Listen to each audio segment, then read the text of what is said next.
민준 노사님께서 설교 말씀은 해주시는데 제목은 Not I but Christ, 내가 아니고 그리스도이십니다. 우리말로 바꾸면 그렇게 될 것 같습니다. 민준 노사님 나오시겠습니다.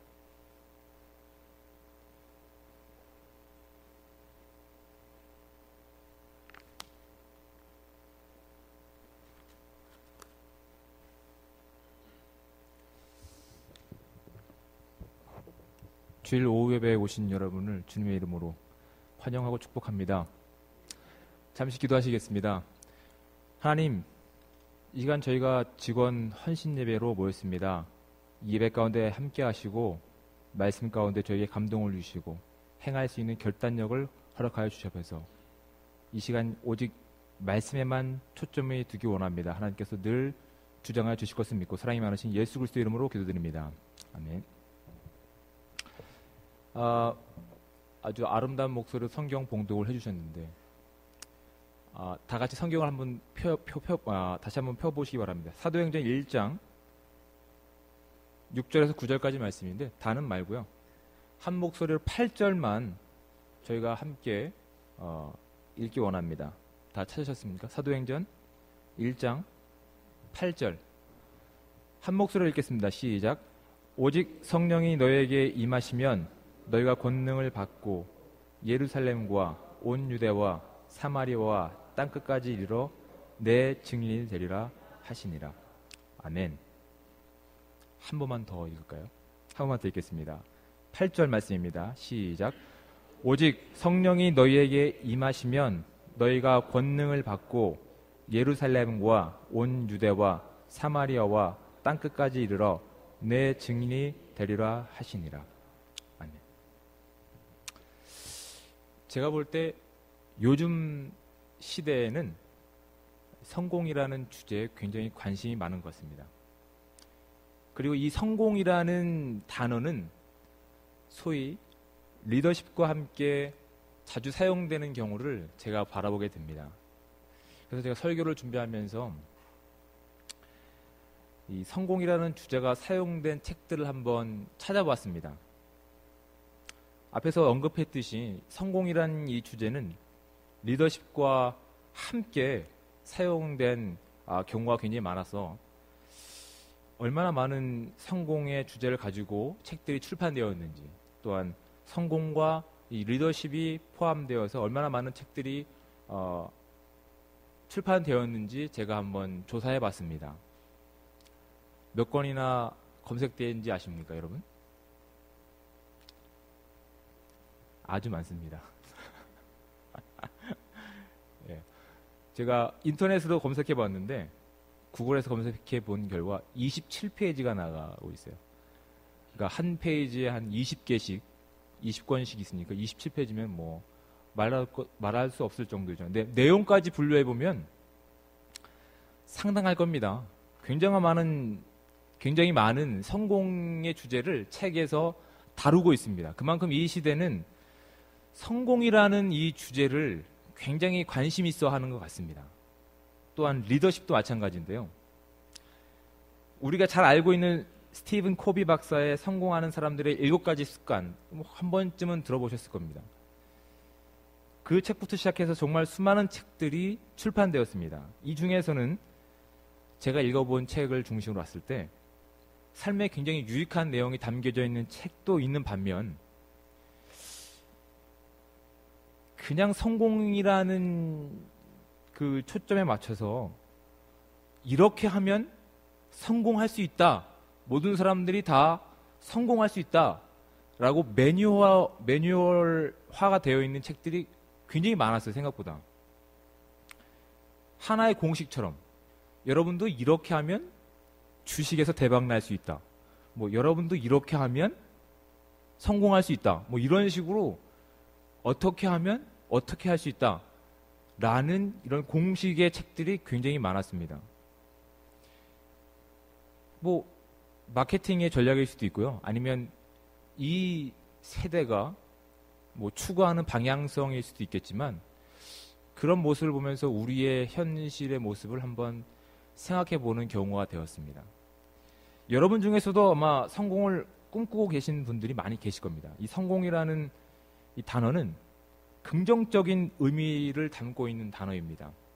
그리고 이 단어는 방향성도 함께 포함하고 있습니다. 그렇다면 이 시대에 그리스도인으로서 예수님의 제자된 우리가 어떻게 해야 이 땅에서 올바른 성공의 개념을 가지고 살아갈까?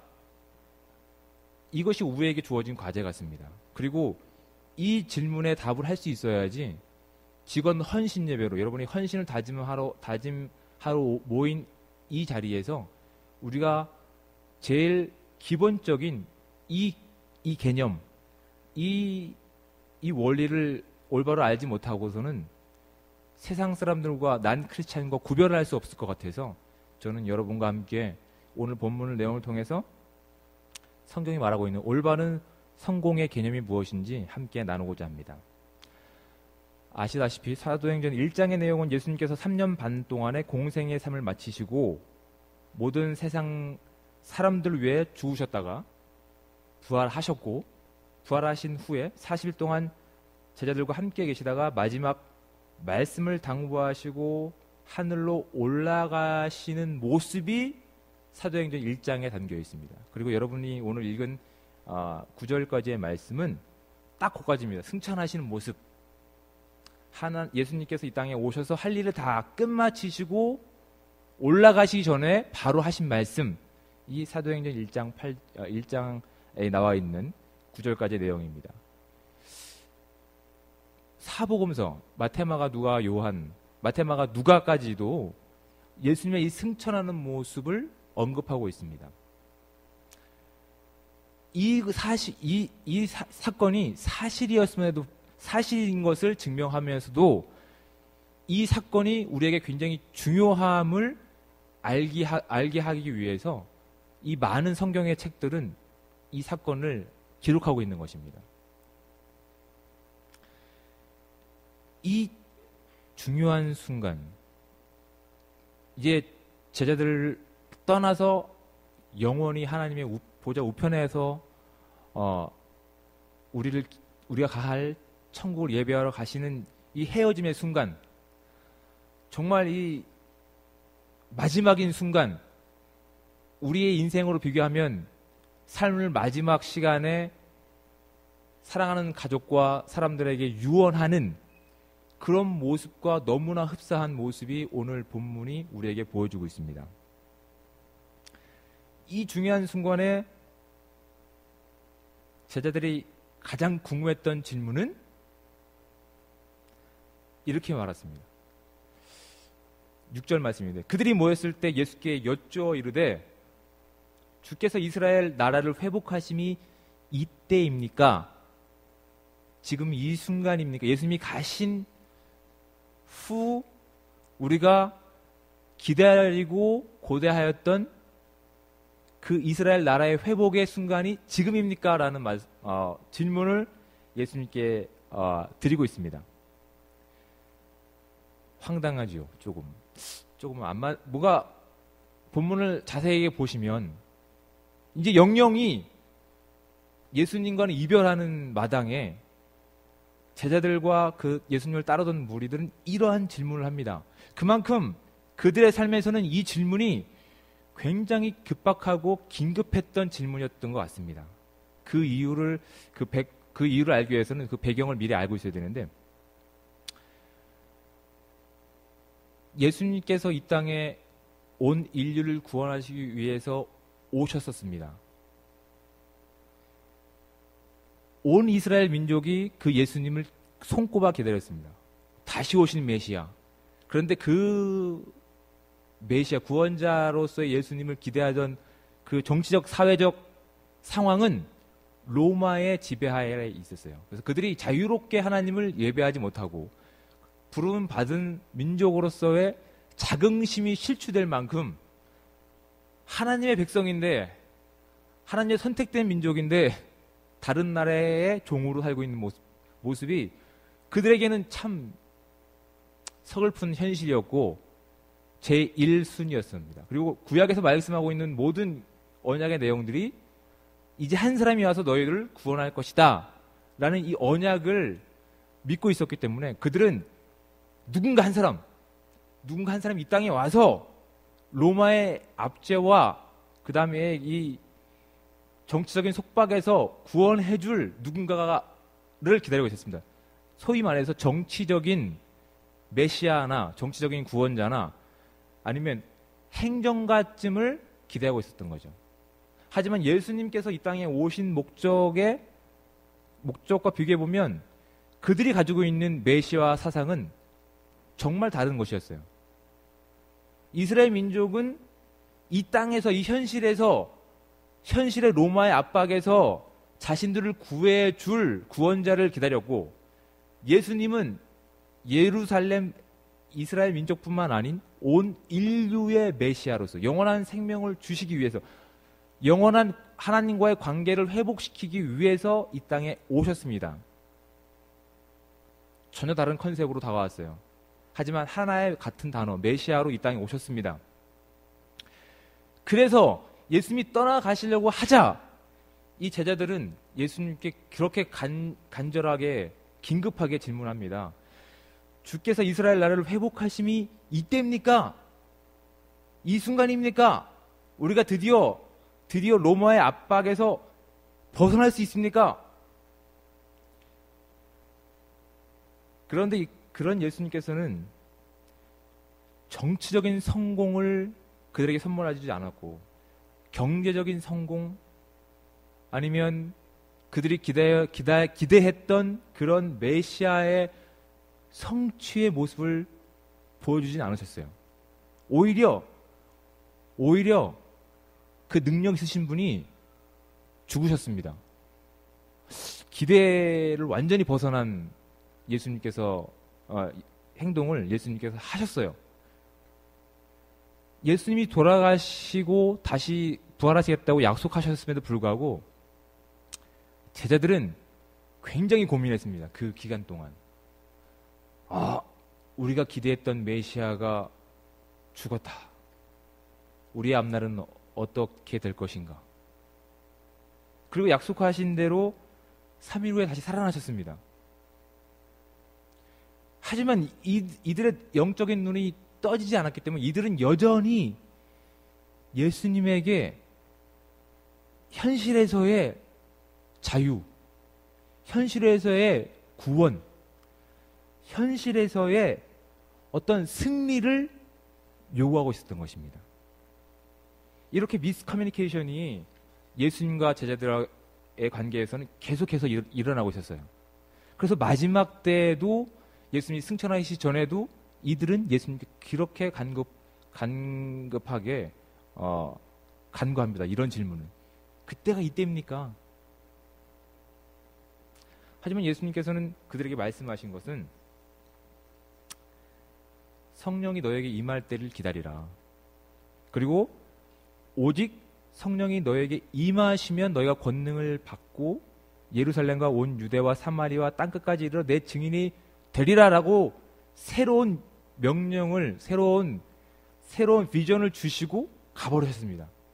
마태복음 28장 19절에서 20절에서 나온 말씀처럼 하나님께서는 부활하신 후에 모든 권세를 받으셨지만 그들에게 제자가 될 것을, 그리고 제자가 되어서 내가 너희들이 본 모든 것들을 가르쳐 지키게 하라라는 명령으로 당부를 하시고 하나님 우편에 가셨습니다. 예수님이 정작 그들에게서 떠나가시자 그들은 대부분 두려워했고 또한 힘들어했습니다. 그들이 의지하던 사람이 죽었었기 때문에, 그들이 기대하였던 정치적인 리더나 왕이 로마의 총칼의 앞에 무릎을 꿇고 굴복했기 때문에, 그들이 생각했던 그 모든 것을 예수님께서는 다른 방법으로 행하셨기 때문에 그들의 실망은 이만저만이 아니었습니다. 때문에 그들은 힘겨워했고 두려워했습니다.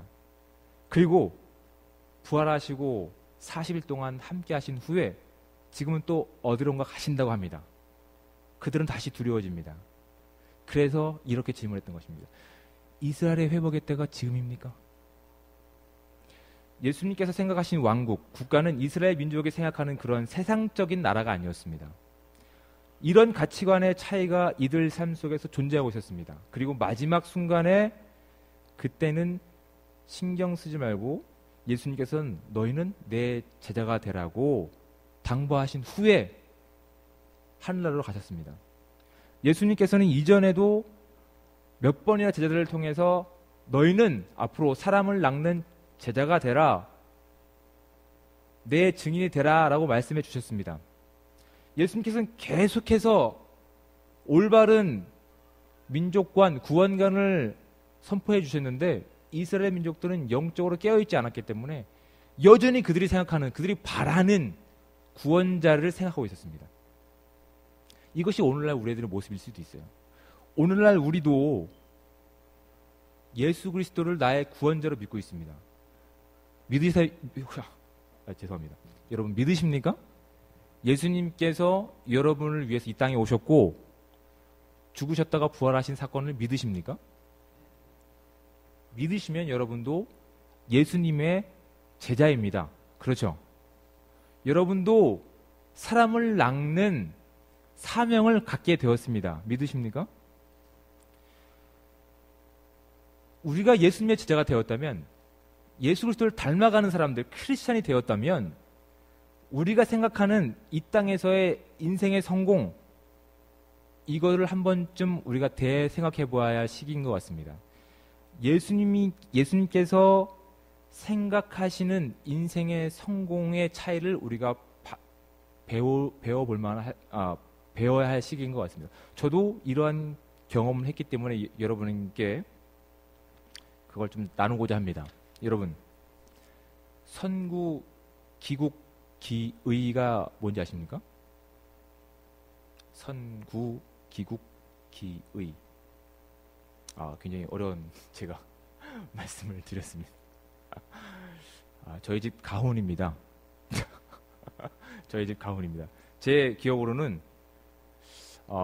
제가 학교에 초등학교, 저 당시에는 국민학교였지만 국민학교에 들어가기도 전부터 저희 집에 이쁜 족자로 한자로 선구, 기국, 기의 가훈이 있었습니다. 아버지의 아시는 목사님이 이제 아버지가 목회의 길로 접어들자 이제 그 글을 직접 쓰셔서 낙인까지 찍으시고 액자에 잘 표고함에 저장하셔서 크게 저에게 선물을 해주신 걸로 제가 기억하고 있습니다. 그것이 아직까지 저희 집에 있습니다. 저희 집의 가훈입니다. 그 의미는 너희는 먼저 그의 나라와 그의 의를 구하라입니다. 마태복음 6장 33절의 말씀입니다. 그런데 여러분께서 마태복음 6장 33절을 읽어보시면 너희는 먼저 그의 나라와 그의 의를 구하라, 그리하면 이 모든 것을 너에게 더하시리라 까지 되어 있습니다. 그런데 저희 집 가훈은 그냥 선구, 기국, 기의였습니다. 너희는 먼저 그의 나라와 그의 의를 구하라, 이게 끝이었습니다. 참 이 가훈대로 저희 가정은 열심히 살아왔습니다. 그 가훈대로.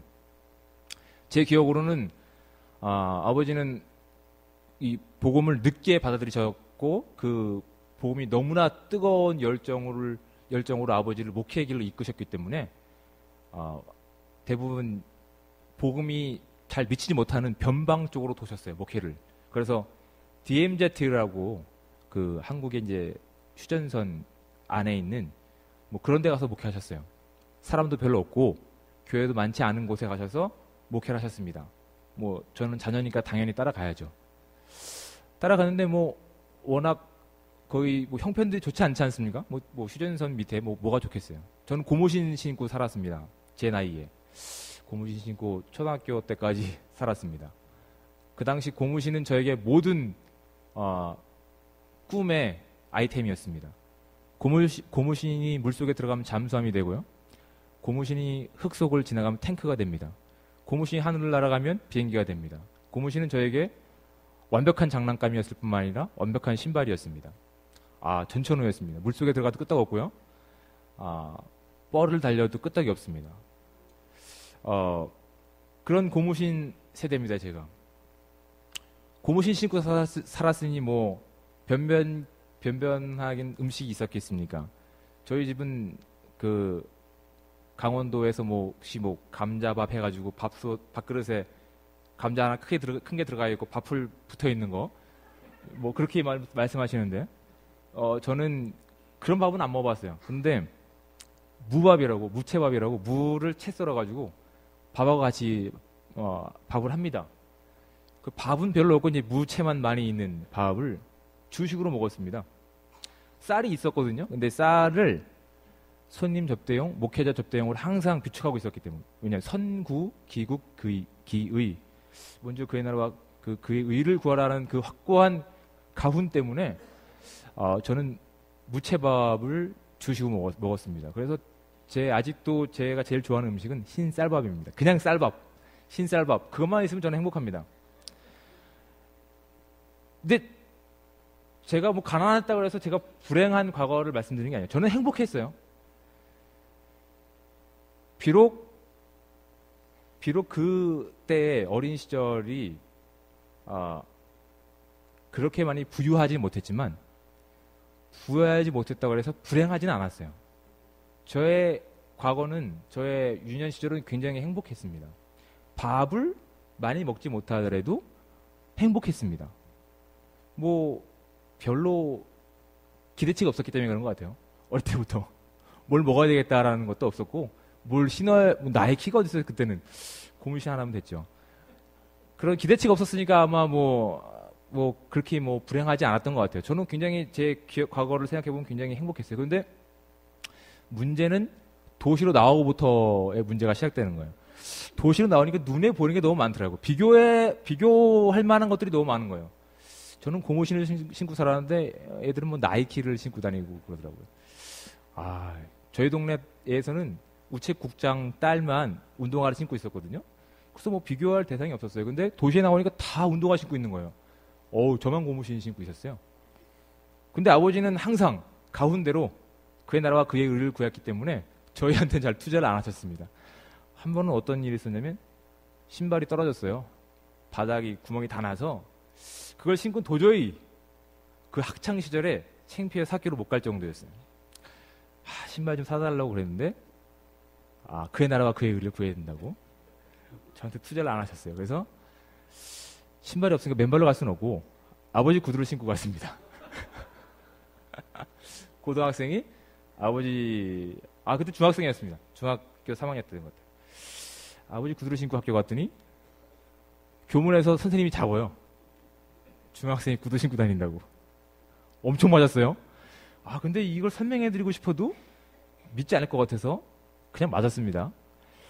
왜냐면 우리 가훈이니까 그의 나라와 그의 의를 구하라는 것이 이왕이면 뒷말까지 써줬으면 참 좋았을 텐데 그리하면 이 모든 것을 다 너에게 더하신다고 그랬으니까 우리가 필요로 하는 것들 신발도 주시지 않았겠습니까? 근데 저희 집 가훈은 딱 그 나라와 그의 의를 구하라까지였습니다. 그래서 하나님이 안 주신 것 같아요. 신발을. 그냥 그 의만 구했던 것 같아요. 저에겐 깊은 이 고민이 생겼어요. 그의 나라와 그의 의를 구하는 것까지 알겠고 내가 예수 그리스도로 말미암아 구원받은 사실까지 믿고 확신하는데 현실의 삶이 그렇게 호락호락하지 않더라고요. 그래서 그런 생각을 해봤어요. 제가 어릴 때 꿈은 목사가 되는 거였어요. 아버지를 따라서. 너무나 그 모습이 저한테 귀중해 보였고 소중해 보여서 나이를 갈수록 그 목사의 그 꿈은 싹 숨겨두고 돈을 벌 만한 직업들을 생각해 보기 시작했어요. 제가 지금 키는 뭐 적당한 키지만 좀 컸습니다. 어릴 때. 그래서 아버지랑 진지하게 얘기했습니다. 아버지 제가 복싱을 할까요?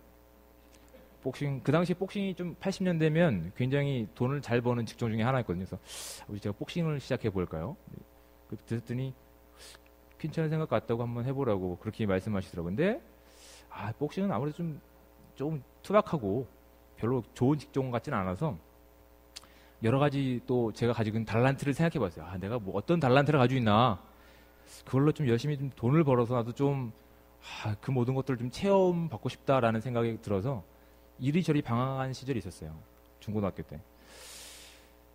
그렇게 하다 보니까 이제 뭐 여러 가지 친구들 만나게 되고, 교회에서는 늘 하나님의 사랑 이렇게 얘기하지만 하나님의 사랑이 눈에 보입니까? 눈에 보이는 친구들의 사랑이 먼저 보이지. 그러다 보니까 이제 친구들과 어울리게 되고, 그 다음에 세상하고 교회와 하나님의 나라 양다리를 살짝 걸쳤던 시기도 있어요. 제가 구원받았었는데도, 구원의 확신이 있었음에도 불구하고 영적인 눈으로 삶을 살지 못하니까 양다리가 걸쳐지게 되더라고요. 근데 하나님께서 저에게 큰 깨달음을 주신 적이 있습니다. 제가 그 당시는 이제 워낙 싸움을 잘해서, 타고난 게 워낙 뼈가 좋아서요. 조직에서도 이제 러브콜이 들어왔어요. 차 한 대를 줄 테니까 없어도 하나 맡아달라고. 제가 그 정도로 잘 나갔어요, 그 당시에. 근데 하나님께서 그걸 원하시지 않으셨던 것 같아요. 그래서 어떤 일이 있었냐면, 제가 워낙 또 싸움을 많이 하고 다니니까 담임 선생님도 제 생활 기록부를 보지 않으셨어요. 당연히 건달의 자식으로 좀 생각하셨던 것 같아요. 근데 어느 날 제 고등학교 때 이제 여름 방학이 끝나고 가을 학기 처음 이제 시작됐는데, 담임 선생님이 저를 부르시더라고요. 청소 시간에. 같이요 또. 몇 대 맞겠구나. 내가 생각해봐도 잘못한 게 없는데 날 부르시길래 한번 갔죠. 뭐 이유가 있어 맞은 건 아니었으니까. 갔더니 아주 굉장히 놀라신 표정으로 한 말씀 하시더라고요. 아버지가 목사님이네? 딱 이렇게 한 말씀 하시더라고요. 그 전까지 생활 기록부 보지도 않으셨던 분이 우연치 않게 생활 기록부를 보고 나서 아버지 직업란에 목사라고 딱 적힌 걸 보니까 선생님이 충격을 받으신 거예요. 아버지가 목사님이네. 저는 그 자리에서 눈물을 흘렸습니다. 그렇게 잘 나가던 제가, 세상적으로 그렇게 싸움을 잘하던 제가, 조직에서 러브콜이 들어오던 제가 그 자리에서 눈물을 흘렸습니다. 약 40분간 흘렸던 것 같아요. 나중에 시간 보니까. 뭐 청소가 끝나도 제 주위에 아무도 건들지 못해요. 저는 잘 나갔었거든요. 애들이 건들지 못했어요. 그 자리에 서서 그냥 눈물을 흘렸어요. 너무 슬펐어요. 제가 비록 삶이 세상에 다리를 걸치고 있고, 그 다음에 내 삶이 하나님 보시기에 크리스찬의 삶은 아니었지만, 그래도 내가 하나님께서 예수님께서 나를 위해서 죽으셨다는 그 사실이 저한테 있었거든요. 그 확신이 있었는데, 그 예수를 알지 못하는 한 사람의 입술에서 하나님의 이름이 욕먹는다는 사실이 저한테 큰 슬픔으로 다가갔어요. 나아가서 제 아버지가 비록 변방에서 돌아다니면서 가훈을 열심히 지키신 분이지만 욕을 먹을 만한 짓을 하신 적이 없는데 아버지가 욕을 먹고 계시더라고요. 저 때문에. 한 40분 동안 울었던 것 같아요. 굉장히 슬펐습니다. 그리고 제가 지금 이 자리에 서 있습니다. 여러분의 일이 아니라고 아멘도 안 하시는데, 여기엔 굉장히 큰 비밀이 숨겨 있습니다. 제가 말씀드렸죠. 선구, 기국, 기의. 저희 집 가훈이라고. 저는 이 깨달음이 있기 전까지 내가 뭔가 할 수 있다고 생각했습니다. 내가 가지고 있는 재능이 많으니까 내가 뭘 해서 돈을 많이 벌어서 하나님께 쓰자. 아버지께 좀 효도 좀 하자. 이게 그때까지 제 생각이었습니다. 아마 이게 이 당시 이스라엘 민족, 예수님을 따르던 제자들의 모습과 별반 다를 게 없다고 생각합니다. 예수님께서는 너희가 하나님 나라의 일꾼, 제자가 되라고 명령하셨는데, 제자들은 아직까지도 세상적인 눈으로 자신들의 처지를 한탄하고 있었던 모습을 오늘 본문을 통해서 여러분 아셨듯이 제 삶도 하나님의 나라가 먼저 구하는 것이 우리 집이 가훈이었지만, 그리고 제가 구원을 받았지만 여전히 인간적인 생각과 가치관으로 그 문제들을, 사건들을 풀어가려고 했던 모습들을 제 삶에서 발견하게 되었어요. 그 어린 나이에. 여러분도 뭐 지금 이 자리에 앉아 계시고 저보다 연배가 훨씬 많으시지만 아직까지도 이 기본적인 중심적인 우리의 이 콜링을 잊고 살 때가 있음을 제가 미루어 짐작해 봅니다. 이 시간 여러분 한번 생각해 보세요. 여러분이 이 교회 안에서, 아니 그 전에 여러분 가정 가운데서 여러분의 주신 자녀를 여러분 마음대로 좌지우지하려고 했던 적이 있지 않으십니까? 여러분에게 주신 자녀는 하나님께서 여러분에게 잘 양육하라고 맡겨주신 하나님의 일꾼입니다. 여러분의 소유가 아닙니다. 하지만 내 마음에 듣지 않는다고 해서 뭐 자유를 억압한 적이 있지 않으십니까? 혹시 용돈을 굶긴 적이 있지 않으십니까? 용돈을 굶긴다는 것은 손 다리를 자른다는 것과 마찬가지죠. 자녀는 여러분의 소유가 아닙니다. 여러분의 가치관과 기준으로 하나님께서 여러분에게 맡기신 소유를 함부로 할 수 없습니다. 여러분의 배우자는 어떻습니까? 마음에 들지 않죠, 사실. 어떻게 평생 따로 살다가 함께 사는데 마음에 드는 부분이 있겠습니까? 그들이 마음에 들지 않는 부분들이 있을 겁니다. 그래서 여러분이 원하는 방향대로 바꾸려고 윽박 지르고 또한 고집 피우고 싸운 적이 혹시 있지는 않으셨습니까? 혹시 있으셨다면 지극히 정상적인 삶입니다. 하지만 여전히 여러분들은 세상적인 가치관으로 하나님의 나라를 판단하고 계십니다. 이제 여러분들에게 도전해드리고 싶습니다. 여러분들이 구원 받으셨다고 고백하셨습니다. 그렇다면 여러분도 예수님의 제자가 되었습니다. 여러분도 사람을 낚는 어부가 되었습니다. 하지만 여전히 여러분들은 여러분의 의지로 무엇인가 하려고 하십니다. 그것이 하나님의 뜻인지 아닌지 구별하기도 전에 내 감정에서, 내 순간 기분에서 나온 액션을 취하려고 하십니다. 우리는 성령의 힘을 힘입어야 합니다. 예수님께서 우리에게 당부하셨습니다. 8절에서. 그리고 마태복음 28장 19절 20절에서 말씀하셨습니다. 오직 성령이 너에게 임하시면, 여러분은 벌써 성령을 가지고 계십니다. 성령님께서 여러분 삶에 내주하고 계십니다. 그럼에도 불구하고 여러분들은 성령님의 말씀을 귀담아 듣지 못하고 여러분의 생각대로 하려고 합니다. 성령이 너에게 임하시면 너희가 권능을 받습니다. 이 권능이 무엇입니까? 갈라디아서 5장 22절과 23절에는 오직 성령의 열매는 사랑과 희락과 화평과 오래 참음과 자비와 양성과 충성과 온유와 절제니 이 같은 것을 금지할 법이 없느니라 라고 말씀하고 있습니다. 이 성령의 열매는 성령으로부터 얻어지는 우리의 선물입니다. 성령이 우리 속에서 내주하시고 그분의 지배를 받으면 우리가 이 성령의 열매를 받을 수 있습니다. 성령께서 주시는 사랑으로 여러분 자녀를 사랑할 수 있고요. 성령께서 주시는 사랑으로 내 배우자를 사랑할 수 있고, 성령께서 주시는 사랑으로 우리 교회 안에, 지체 안에 있는 지체를 사랑할 수 있습니다. 성령께서 주시는 능력으로 여러분이 기뻐할 수 있습니다. 여러분이 오래 참을 수 있고요. 여러분이 하나님에 대해 충성할 수 있습니다. 그리고 인내할 수 있고 참을 수 있습니다. 성경은 이 같은 것을 금지할 법이 없느니라 라고 말씀하고 있습니다. 성령께서 여러분 속에서 여러분의 생각을 조절하실 때, 여러분이 성령의 지배를 받으실 때 이스라엘 민족이 생각했던 잘못된 메시아관, 제가 경험했던 잘못된 인생관에서 벗어날 수가 있습니다. 성령이 여러분께서 하시는 것들을 여러분이 순종하셔야 됩니다. 여러분께서 하시려고 하는 것이 아닌 성령께로부터 비롯된 사랑의 성령의 열매로 말미암아 그 힘을 입고서, 그 능력을 입고서, 그 능력을 받고서 하나님의 명령에 순종할 수가 있습니다. 여러분은 그때야 비로소 예수 그리스도의 제자가 될 수 있습니다. 이것이 오늘날 우리에게 동일하게 적용됩니다.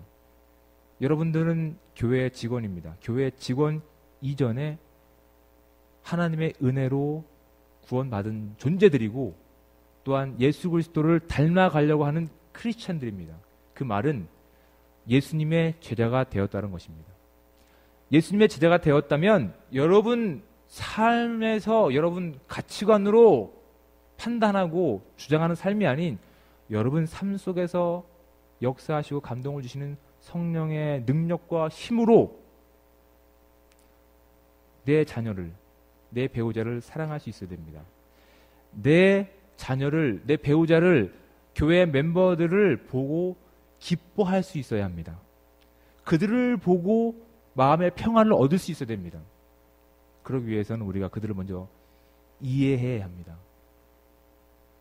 그들도 실수할 수 있고 그들도 하나님의 사랑이 필요한 존재들이라는 사실을 머리로서 먼저 이해하셔야 합니다. 그것이 예수님께서 우리에게 보여주신 삶이었습니다. 예수님께서 이 땅에 모든 사람들을 구원하시기에 오셨지만 배고픈 자에게 먹을 것을 주셨고요. 병든 자에게 치유함을 주셨고요. 그 다음 죽었던 자에게 그 슬퍼하는 자들을 위로하시며 그들의 필요할 것들을 먼저 제공해 주셨습니다. 여러분들이 예수 그리스도의 제자였고 예수 그리스도의 제자로 부르심을 받았다면 우리의 제자된 모습을 예수님께부터 받을 수 있습니다. 하지만 여러분의 능력으로 여러분의 어떤 욕구로 하는 것이 아닌 성령의 능력으로 하셔야 합니다. 우리가 우리의 능력으로 우리의 재산으로 그냥 커피 한 잔 살 수 있습니다. 차 라이드 할 수 있습니다. 하지만 여러분의 능력이었다면 성령이 함께 하시지 않았다면 그 삶은 오래가지 못합니다. 그 선행은 그 기쁨은 오래가지 못합니다. 곧 그치고 맙니다. 성령께서 주시는 그 능력으로 모든 것들을 해야 합니다. 교회를 돌아보시고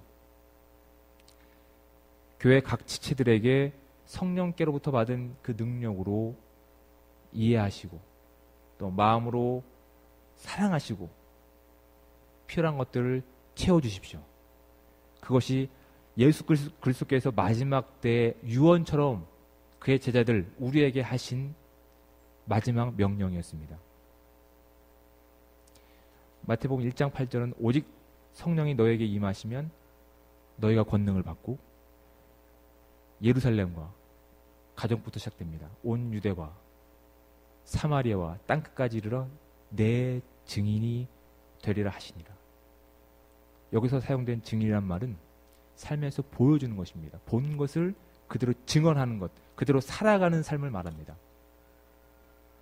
여러분들에게 도전드립니다. 말씀을 마치면서 여러분의 삶을 돌아보시기 바랍니다. 직원 헌신 예배로 모였습니다.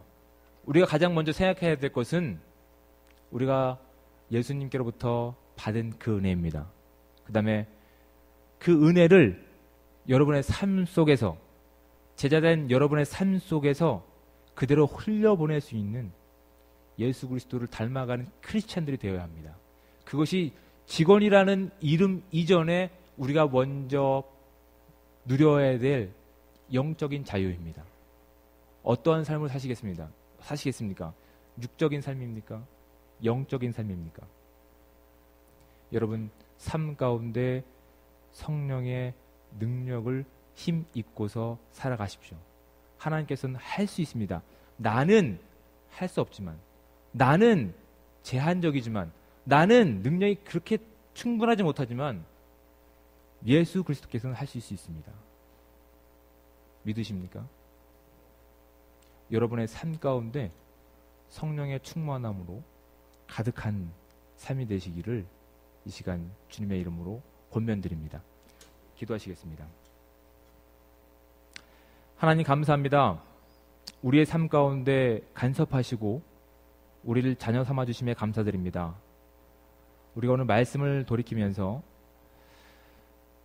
크리스찬의 이름으로 살아가고 있지만 우리 가운데 예수 그리스도의 힘, 성령의 힘으로 살아가는 것보단 아직도 육적인 모습으로 살아가는 모습을 발견하게 되고 고백하게 됩니다. 하나님, 우리를 감동을 시켜주셔서 성령의 능력으로 저희가 예수 그리스도를 삶에서 증거하며 증인된 삶을 살아갈 수 있는 삶이 될 수 있도록 주님께서 도와주셔서 그것이 우리의 헌신된 삶임을 우리가 알고 있사오니 하나님 우리와 함께하여 주시옵소서. 감사함을 드리며 사랑이 많으신 예수 그리스도 이름으로 기도드립니다.